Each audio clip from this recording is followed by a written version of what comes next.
I know we're only a few episodes into this podcast, but I've got a sneaking suspicion that today's guest might take the all-time trophy for the most wholesome start to a radio career. I did hospital radio in London, which was, this one goes out to Daniel in the renal ward. Here's Perry Como. And it was so fun. As Cecelia Ramsdale progressed professionally, she moved into the big leagues with some help from a radio legend. And he was like, yeah, I remember you.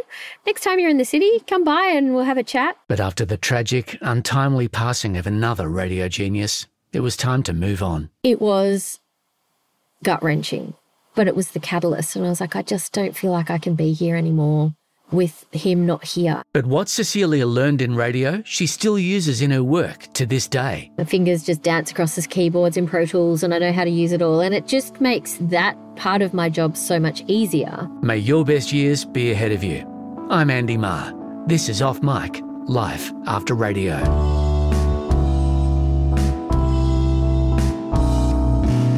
Cecelia Ramsdale is a voice actor based in Melbourne, Australia. Behind the microphone, there isn't much that she hasn't done, narrating TV shows, voicing commercials, cartoon characters and audiobooks.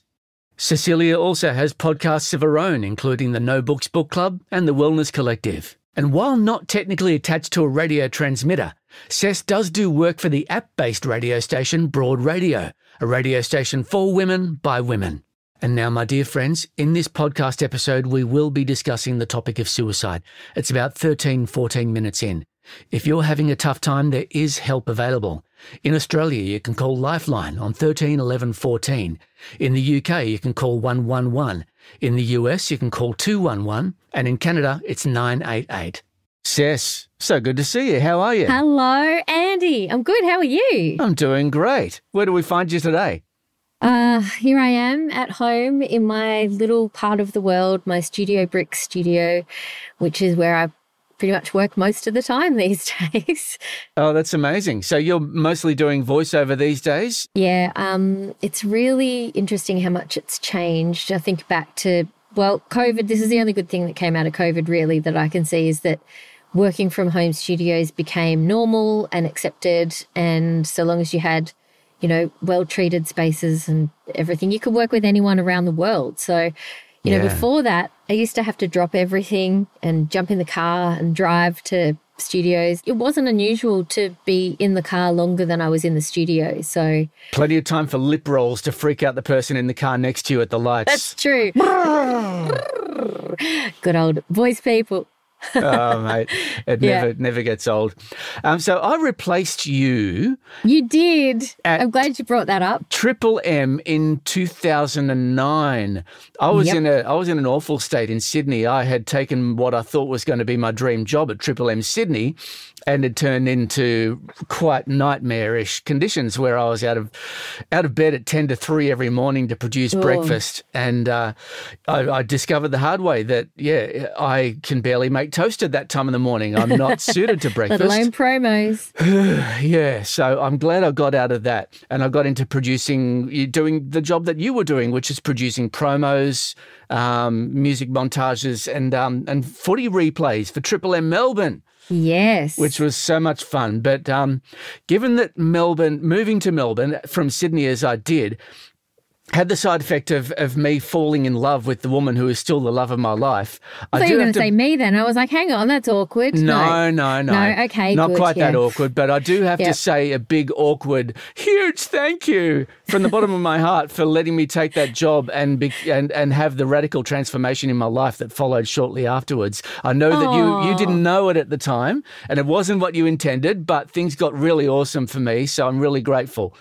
I love that. I was ready for a change, and you were the guy who took over my role. But the funny thing is I do remember reading the job description of the job I'd been doing for all these years, and I thought, oh my God, I wouldn't apply for that. I don't feel like I was actually capable of doing it, which of course I was, but maybe I think that's a little bit of the radio world where you kind of don't feel like you're ever really good enough. I don't know. It's a funny one. Yeah, no, I loved that gig. It was just the antidote I needed after the breakfast hours, because I'd get in there and I was producing Drive and getting in there on the weekends. And I lived across the road at the time, and I'd go upstairs and produce footy promos, and it was like, yeah, this is more my speed. That was actually a really good gig too. So I don't know if they probably still do it, but so someone is in the studio during the footy, and you literally pressing record, waiting for something really good to happen. Yeah. And then quickly editing that bit of highlight so that when it gets to the end of the quarter, you've got your footy highlights from that quarter. I actually really loved that gig too for a while, but then, every weekend is a lot. You've got to commit to that. So was that your last radio job? I was thinking about this. So after I left there, I still hosted Australian First, which was the really funny Australian music show on a Sunday night on the Fox network or the Hit network. And I loved that. I did it for about 6 years. I hosted it with Ben Wasley, with Dave Higgins and Becco. Wow. What a trio. I know. But that was a real hoot. I loved it. And I got paid like, I don't know, a couple of $100 a week to do it. So it wasn't really about the money. It was about just playing radio, and I got to do that in a really kind of safe and easy way, and I was so glad until one day I got called into the office of the program director and told that I was no longer needed on the show. I was being replaced by Ella Hooper, and I was unceremoniously dumped, and I'm sure that's not the first time you're going to hear the story of someone being unceremoniously dumped by someone in programming. But, and then I went on to I was doing a podcast, The Wellness Collective, which we did at Listener for a big part of it. And, of course, that was at Southern Cross Stereo. So that was like being back in radio. And then I started working with Jo Stanley on her startup Broad Radio. So between all of that, I've kind of kept my toes in the radio pond for as long as possible. But currently I'm not really doing much of it, and that's all right. This is what happens. Yeah, you never know what might come next. But let's do a big rewind and go back to the start of your career. Where did you start in radio? Right. So the first time I touched a panel was at PBS in Melbourne. I did a little radio course there, yeah. Then I moved to London and I did hospital radio in London, which was literally a volunteer thing where you would go into the hospital with a clipboard and go around a ward that you were allocated. I think I used to do the renal ward, and you would ask people who were there having a pretty miserable time for a song that they would like to hear. And then you'd go back and you'd put your show on and you'd be like, this one goes out to Daniel in the renal ward. Here's Perry Como. And it was so fun. I did that for a couple of months. And then it's a really great service too. Fun and, worthwhile. And it's also like a community station sort of set up in England. Like a lot of the hospitals have the radio stations associated with them for people to kind of get into it. And then I came back and did the Swinburne commercial radio graduate certificate. Can't remember. They don't have it anymore. Jim Barber was the guy who ran it. He was a legend. And again, I'm sure you're going to come across plenty of alumni from that there course. It was great. We had like all these professionals that would come in and tell us all about the different roles. And so I did that for 6 months, and then I got a job in Horsham. So I moved to the country and did my country time. Yeah. And then I managed to find myself a little way to slip into Fox and Triple M via Lee Simon. Lee Simon. G'day.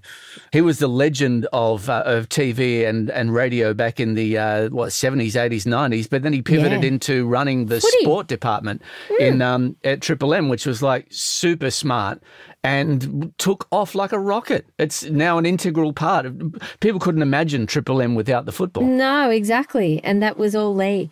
I remember the day he left, I was heartbroken. I was like, Lee, because I actually got into radio because of Lee. I did work experience at Triple M when I was at school. Yeah. Because I was always the radio nerd. You know, there's like the people that you work with in radio that get radio. And then there are the people who just want to be famous, who were on Big Brother or whatever, or comedians, or, there's lots of people there's like two camps, I reckon. Yeah. So Lee was the program director at Triple M back in the 90s when I did my work experience. And when I was out in the country, my mum actually said to me, why don't you get in touch with that nice Lee Simon man and, you know, ask him how you get a job in the city? And I was like, Mum, it's not quite that straightforward, but all right. So I sent him an email or I wrote him a letter. I can't even remember. And he was like, yeah, I remember you. Next time you're in the city, come by and we'll have a chat. And so we did. And then he was like, oh, you should get in touch with Blacko, Matt Nicholic, and you should get in touch with this guy. And here's Brian Ford's details. And da-da-da. And all of a sudden I was working casually at Fox. So, yeah, amazing. What were you doing at Fox casually? So I was literally carting or filling in for some audio producing stuff and paneling. They were the first two things, just to kind of get me in the door. Yeah. Yeah. And where did that take you? Well, I ended up starting to do some voiceover work from there. So I did, you know, Hamish and Andy, 9 to 5 weekdays, not the time. But yes, I did lots of that kind of, the Matt and Joe show, that kind of stuff. And then I got a job with Tony Martin on Get This as the assistant producer. And that was brilliant. That was probably my most enjoyable year of radio, I think, working on that show and also doing, you know, audio producing. And yeah, that was a wild ride. Talk about meeting famous people. I was like, oh, hi, that's Weird Al Yankovic, why not? Well, a previous guest on this show, Stephen Walter Gerard, credits Tony Martin for getting him into So I do regret not getting the chance to listen to Get This because that was on. You still can. It's still available on podcast. Okay. I've got no excuse then. But it went to really air back when I was overseas, and of course, I just remember. Yeah. I remember when it got axed. There was a big protest outside the radio station. Was. I saw photographs, and someone had a big sign saying "Release the bees." It's like, what does that mean? This is a unique crowd. He's obviously made a very, very special thing. It was like a cult in some ways. It was. There were in-jokes that would, like, keep coming back over and over. You know, Warwick Capper, Richard Marsland, of course, was working on it. And he's somebody who, again, if you're in radio, you might know of Richard. He was an absolute gem of a human being, no longer with us. But, you know, there was this whole Warwick Capper thing that he did where he made like you can actually download it. I think I've got it on my phone, where you can download all these grabs of Warwick Capper saying things, and he turned it into a whole thing. So a soundboard? Yeah, a soundboard, yeah. Oh, here we go. I have got it. It's called the Marsland 5000. Yeah. Let me see what it plays. All right, that's good stuff. So these were always peppered through the show, and there was like a whole universe that was created. And, yeah, very dedicated listeners. And it was a real shame when it was axed. But, you know, maybe sometimes it's good to go out on top. It never made sense to me why some comedy shows got flicked because they had too dedicated as an audience. It was just, come on, what's wrong with that? Yeah. I reckon if it had had another year, it would have probably even grown bigger and broader because it was really at its height, I feel, when it was axed. And I even created, this is one of my favourite things too, I created a sketch and Tony Martin played it in the show. All right. Yeah, what was it about? Crowning highlight. It was actually Richard Marsland talking to Matthew McConaughey. Okay. It was Matthew McConaughey taken from, this is something that happened all the time too in the show, that these sketches would be made with like grabs of someone, hence the Marsland 5000 app you can get, and then insert like your conversation. So it was like a fake conversation. Yeah. It's still around somewhere. I haven't got a copy of it, but it's definitely in the podcasts and stuff. And I'm sure someone listening to this will be like, oh, I've got it. I've certainly got some homework to do. You do. Yeah. So what happened after to Get This for you? I was just really doing like audio producing, but I'd started to ramp up my voiceover work too. So I was working on a couple of cartoons. But part of the reason I left, though, was I mentioned Richard Marsland before. So Richard was a comedian. He was a radio nerd from way back. He was so good at radio, so good, like one of the best. He was really interested in the craft, like you say about the comedy shows. He had a really good ear for things. He was really dedicated, but if you do listen to the Get This podcast, Richard features heavily, and you can tell how wonderful he was. I used to always say to him, and he always apologised, and I'd say, Richard, you might only have a limited number of sorries. Don't use them all up on this. Like, you don't need to be sorry. It's okay. He ended up working on The Breakfast Show with Miff Warhurst and Peter Hellier that next year. And then at the end of that year, he died. He passed away, and it was his choice. So it was gut-wrenching. Absolutely gut-wrenching. I mean, who knows what goes through someone's mind when that happens, and you can try and figure it out forever and a day, and even all these years later, it still gives me goosebumps to think about it.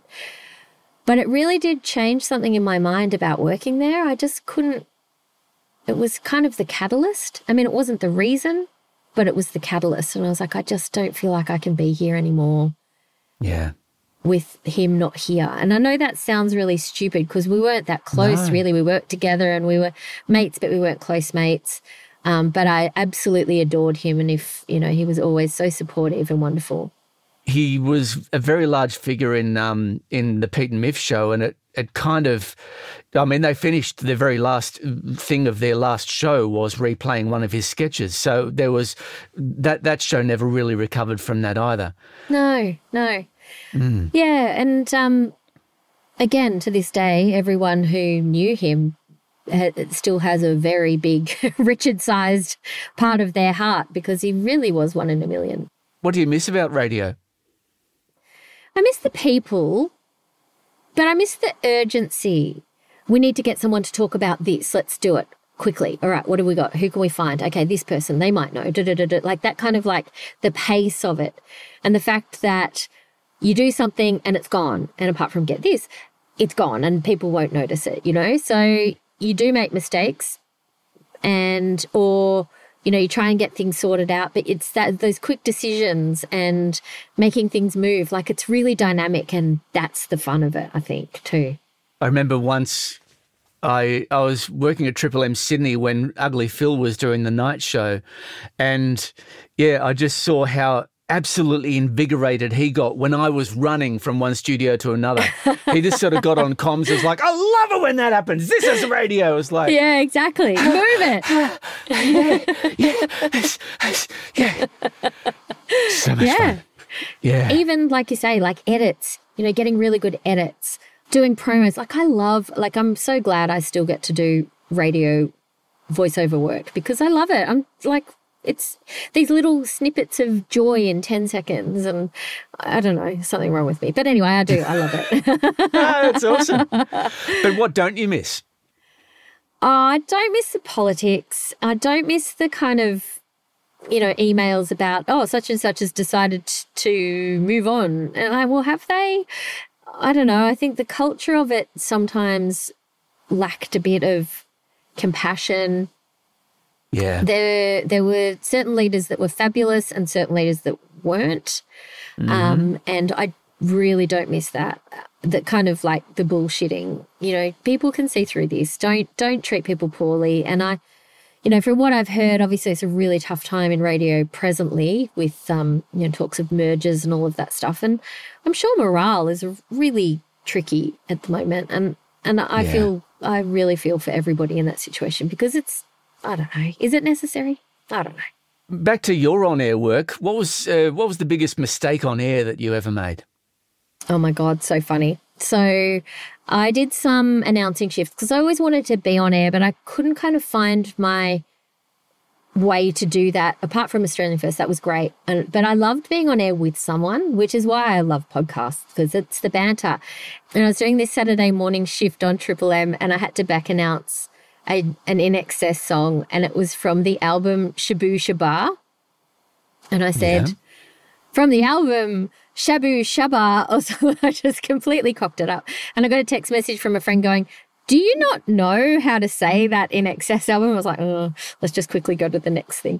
So that was pretty bad. And then I remember once a time where I first started at Fox and I was paneling in OB with Ben Wasley. Bless his cotton socks. Still mates with him to this day. Yeah. Very good mates. Great guy. And because I wasn't familiar with, was it Maestro, the system? I can't remember what it was called. Yeah, Maestro was what they were using for a long time. And it I had too many things loaded, so it had scrolled up. And so what I thought was the top thing that was about to play wasn't. So I was firing things and they were the wrong things. And it was just this diabolical, oh my God, I still have like cold sweats thinking about it.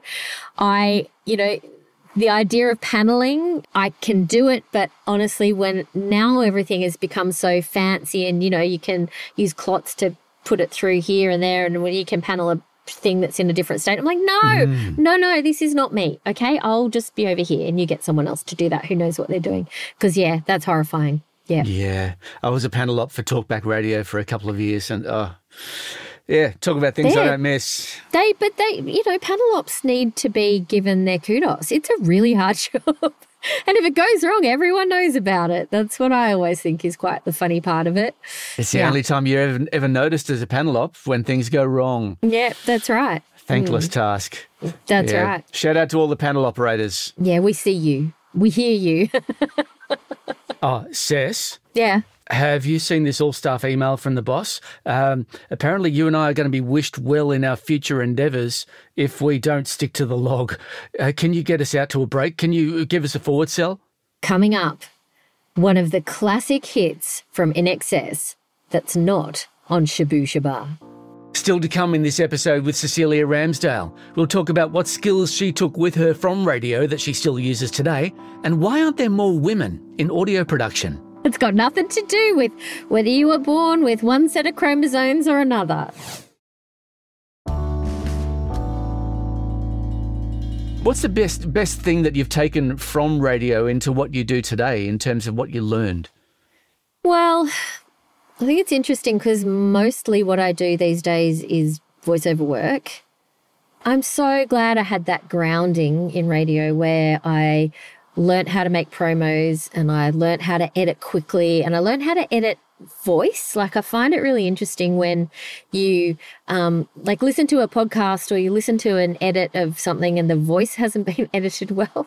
I'm like, what? Well, it's not that hard. Let's get this right, people. Anyway, so I use that information and those skills and my fingers just dance across the keyboards in Pro Tools and I know how to use it all. And it just makes that part of my job so much easier. Because I'm not trying to figure out all the techie bits because I'm not really that interested in techie bits. I was so lucky too because when I started Adult Stereo in the audio producing department, I was working with a bunch of absolute legends.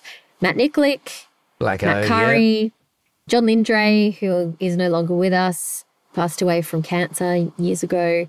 He was the commercial producer. Matt Bauer. There was a lot of Matts. And I was the only girl. Oh, there was also a couple of others, Andy Galino and Dean Thomas. But I was the only female in this group. And they were so supportive of me. I mean, I was keen to learn, but they were patient. They always showed me what to do. I remember one day I went into Matt Curry and I said, I'm making this promo. Can you just come and have a listen to it? Because I'm not quite sure if I've got it right. And Matthew Curry is a beautiful man. He got up and he goes, oh, you've got ears, haven't you? And I went, oh, I guess. And he goes, well, trust your judgment. That's what he was saying. He was saying, trust your judgment. Okay, yeah. And that was a really good piece of advice because I was like, you know what? It's true. I might not be the producer that has to play everything. I'm not into making sure all the technical specs are hitting this and that, but I've got ears and I'm like, yeah, okay, I like the sound of that. That sounds good. That's the way I work. So, yeah. That's definitely helped. I've worked with a fair number of female producers, production people over the years, like yourself, Mel Alger at ARN, Liz Campbell in Canada. I'm probably forgetting more than I'm saying, but why? Kelly Fullstone. Kelly, yeah, she was amazing. Why do you think though that there aren't as many women in audio production as there are men? It seems to be kind of a blokey thing. Yeah, I don't know, because that's always what I wanted to do. Maybe it's that whole thing of you can't be what you can't see. And so, but there are more now, and so that's good. I like that because it's, they probably bring a different ear. Certainly, and some of the stuff that I've heard from women production people is better than I could have done. And it's like, yeah, all right, it's got nothing to do with whether you were born with one set of chromosomes or another. No. Have you got ears? You've got ears, haven't you? That's all you need to know. Yes. Nice callback. Yeah. She's worked comedy, people. She's worked comedy. Bring it home. Speaking of comedy, everyone loves a prop. Oh, what have you got? I've got a fortune cookie. Am I going to get a fortune? I'm going to crack open my Kung Fu Sing fortune cookie. Yeah. And I'm going to read you the fortune. Definitely a genuine Asian name for it, isn't it? Yeah. And it's the best thing to be able to go to a supermarket, buy a box of fortune cookies and write them off on tax. Yes. And I've just got to switch glasses because I'm getting old. Because you're getting old. Okay. We need not think alike to love alike. Oh. How does that apply to your radio career, Cess? We need not think alike to love alike. Okay, well, yeah, that fits because I was never really, didn't really ever fit in. I don't know why. Like I remember working at Fox FM and, you know, I loved working in radio. Loved it, loved it, loved it. I remember sitting there, oh yeah, I hear you crunching, talking to the music director at the time who was Scott Baker Smith, and I was like, do we need to play Lady Gaga every hour? And he was like, well, this is what they want. I'm like, is it what they want or is it what you're telling them they want? Mm-hmm. I've never been a pop music aficionado.